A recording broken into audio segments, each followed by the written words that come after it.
सभी किसान भाई, पशुपालक भाई, डेयरी फार्मर्स, आप सबका स्वागत है आपके अपने यूट्यूब चैनल पशु उपचार एनिमल ट्रीटमेंट में। आज हम इस वीडियो में एक ऐसे इंजेक्शन के बारे में बात करेंगे कि इस इंजेक्शन का खास करके भैंस में क्या उपयोग है और इस इंजेक्शन का कितना डोज है, इसके बारे में बात करेंगे हम इंजेक्शन डाईइथाइल एस्ट्रीबिस्ट्रोल इंजेक्शन के बारे में। डाईइथाइल एस्ट्रीबिस्ट्रोल इंजेक्शन क्या है, इसका क्या उपयोग है और भैंसों में इसका डोज कितना है और भैंसों में इसका उपयोग किस लिए किया जाता है, इसके बारे में बात करेंगे। तो वीडियो की शुरुआत आप वीडियो को पूरा देखिएगा, वीडियो को आप समझिएगा तो आपको समझ में आएगा। पूरा वीडियो अच्छे से आपको समझ में आ जाएगा और ये जितनी भी आपके मन में क्वेश्चन है डाईइथाइल एस्ट्रीबिस्ट्रोल इंजेक्शन के बारे में सारी सॉल्व हो जाएगी। तो वीडियो की शुरुआत करते हैं कि आखिर इस भैंस में इस इंजेक्शन का उपयोग क्यों किया जाता है। तो भैंस में इंजेक्शन के उपयोग से पहले आप इसका जो शरीर का जो किसी भी पशु के शरीर का मैकेनिज्म यानी कि इसकी जो संरचना होती है उस संरचना को समझिएगा। आप सबसे पहले समझना ज़रूरी है कि आखिर इसका उपयोग क्यों किया जाता है। भैंस में इस इंजेक्शन का उपयोग उसको हिट पर लाने के लिए किया जाता है।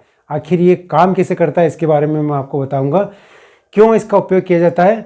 जब आपकी भैंस लंबे समय से हिट पर नहीं आ रही है, समझिएगा इस चीज़ को, आपकी भैंस लंबे समय से हिट पर नहीं आ रही है, आपने काफ़ी मिनरल मिक्सचर खिला चुके हैं, आपने पशु चिकित्सक को बोला कि सर हमारी भैंस हिट पर नहीं आ रही है, उन्होंने बोला कि आप मिनरल मिक्सचर दीजिए। हिट पर आने के लिए आपने गोलियां खिला दी, इसके बाद भी आपकी भैंस हिट पर नहीं आ रही है। इस कंडीशन में इस इंजेक्शन का उपयोग किया जाता है, डाईइथाइल एस्ट्रीबिस्ट्रोल इंजेक्शन का। तो ये इंजेक्शन आखिर काम कैसे करता है इसके बारे में मैं आपको बताऊंगा। हिट पर क्यों नहीं आ रही है, सबसे पहले ये कारण जान लेते हैं। क्योंकि भैंसें जो होती, गाय जो होती 12 महीने यानी कि 12 महीने में हमेशा किसी भी मौसम में हिट पर आती रहती है, क्रॉस होती रहती है, कृत्रिम गर्भाधान होता रहता है और वो काविंग यानी कि बच्चा भी जनती रहती है समय समय पर। जबकि भैंसों में ऐसा नहीं होता है। भैंसों का एक हिट पर आने का ऐसा नहीं कि एक विशेष सीजन का है, तो एक विशेष सीजन ही रहता है। क्योंकि उसी सीज़न में भैंस सबसे ज़्यादा हिट पर आती है, उसी सीज़न में सबसे ज़्यादा भैंस जो है क्रॉस होती है और ठहरती, कंसीव होती है, ज्ञापन होती है और फिर वो 10 महीने बाद जनती है, बच्चा देती है। तो भैंसों और गायों में अंतर ये है कि गायों में मिनरल मिक्सचर देने से हिट पर आने के लिए गोली देने से वो हिट पर आ जाती है, जबकि भैंसों के साथ ऐसा बिल्कुल भी नहीं होता। तो ये जो डाईइथाइल एस्ट्रीबिस्ट्रोल इंजेक्शन है कैसे काम करेगा ये मैं आपको बताऊंगा। आप पूरा वीडियो को देखिएगा, वीडियो को ज़्यादा से ज़्यादा शेयर कीजिएगा और चैनल को ज़रूर सब्सक्राइब कीजिएगा ताकि आपको पशु उपचार एनिमल ट्रीटमेंट से संबंधित जानकारी मिलती रहे। अब होता क्या है कि भैंसें जो है 12 महीने हिट पर आती है, पर वो हिट पर साइलेंट हिट में रहती है, आपको पता भी नहीं चलेगा कि वो हिट पर है। किस मौसम की मैं बात कर रहा हूँ, गर्मी के अंदर की बात कर रहा हूँ। गर्मी में, बरसात में या उससे पहले 8 महीने तक भैंसें हिट पर आती है। पशु मालिक को, किसान भाई को, डेयरी फार्मर्स को पता भी नहीं रहता है कि हिट पर है और उसका हिट पीरियड निकल जाता है। क्योंकि वो जो होता है हिट पीरियड उसका साइलेंट हिट पीरियड होता है।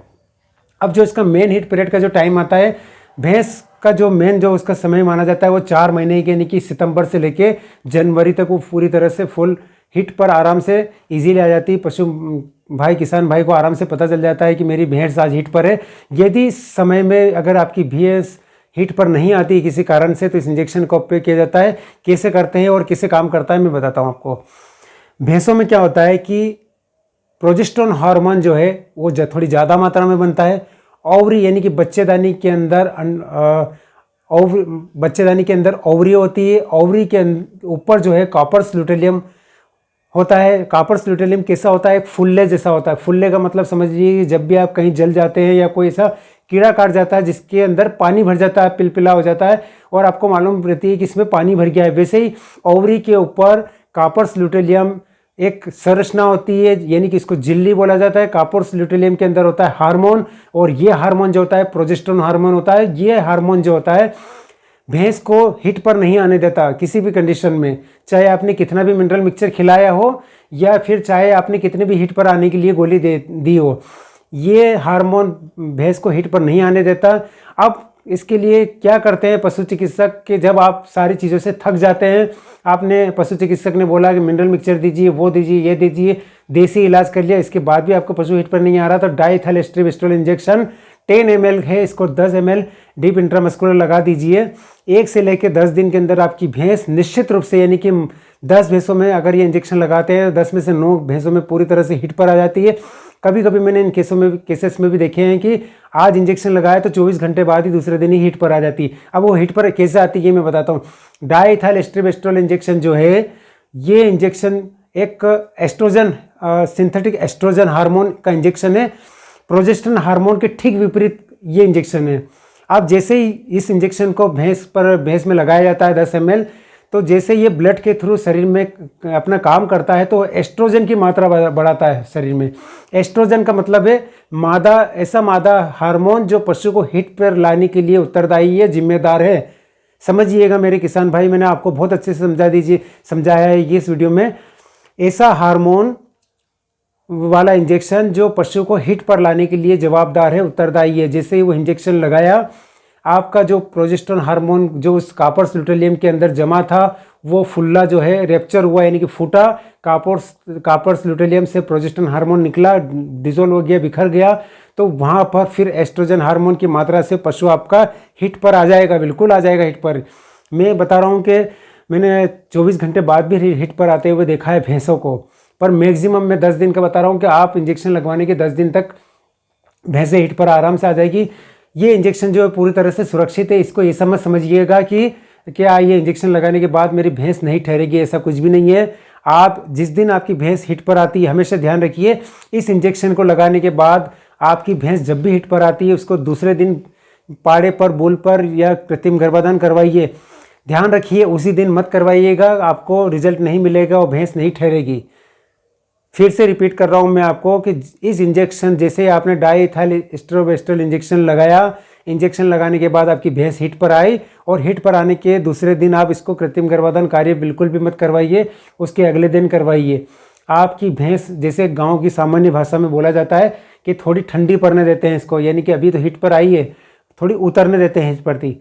उसका कारण क्या है कि ओव्यूलेशन जो है बच्चेदानी के अंदर से अंडाणु का निकल जाना होता है, उस समय निकल जाते हैं। और जैसे ही आपने कृत्रिम गर्भाधान कार्य करवाया या फिर पाड़ा छोड़ा तो वहाँ पर दोनों का मिलन होगा, शुक्राणु और अंडाणु का, और आपकी भैंस ठहर जाएगी। तो वीडियो मैंने आपको बहुत अच्छा बताया कि डाइएथाइल एस्ट्रोबेस्ट्रोल इंजेक्शन का क्या उपयोग है। डाइएथाइल एस्ट्रोबेस्ट्रोल इंजेक्शन ज़्यादा महंगा नहीं आता है। आप जो भी डेयरी फार्मर्स है वो समझते हैं इस चीज़ का, इस इंजेक्शन को वो खुद अधिकतर अपने फार्म में सेल्फ लगाते हैं। और जो मेरे किसान भाई है वो इस वीडियो को देखकर अपने पशु चिकित्सक या जिनसे भी वो उनको बुलाते हैं अपने से इलाज करवाने के लिए, उनसे आप बोल के भी इंजेक्शन लगवा लीजिए, आपकी भैंस हिट पर आ जाएगी। उनको उनकी फीस दे दीजिएगा। हमेशा ध्यान रखिए कि इस इंजेक्शन को, डाइएथाइल एस्ट्रोबेस्ट्रोल इंजेक्शन को गाय में उपयोग ना करें। मैं आपको फिर से बता रहा हूँ, गाय में इसलिए उपयोग ना करें क्योंकि अगर आप सेम प्रॉब्लम जैसे कि मैंने बताई भैंसों के साथ होता है, गाय भी लंबे समय तक हिट पर नहीं आती कभी कभी, पर गाय में थोड़ी दिक्कत ये होती है, प्रोजेस्टेरोन हार्मोन जो है एक बार टूटता है और एस्ट्रोजन की मात्रा बढ़ती है तो वो लंबे समय तक हिट पर बनी रहती है, फिर वहाँ पर ठहरने की थोड़ी उनकी प्रॉब्लम रहती है। इसलिए भैंसों में इसमें किसी प्रकार की कोई प्रॉब्लम नहीं है। डाइएथाइल एस्ट्रोबेस्ट्रोल इंजेक्शन से आप ज़रूर लगवाइए। भैंसों में अगर हिट पर नहीं आ रही है तो आपका काम हो जाएगा। वीडियो अच्छा लगे तो ज़्यादा से ज़्यादा शेयर कीजिएगा, सभी किसान भाइयों तक पहुँचाइए, अपने नॉलेज में वृद्धि कीजिए और चैनल को ज़रूर सब्सक्राइब कीजिए। वीडियो देखने के लिए आप सभी का बहुत बहुत धन्यवाद।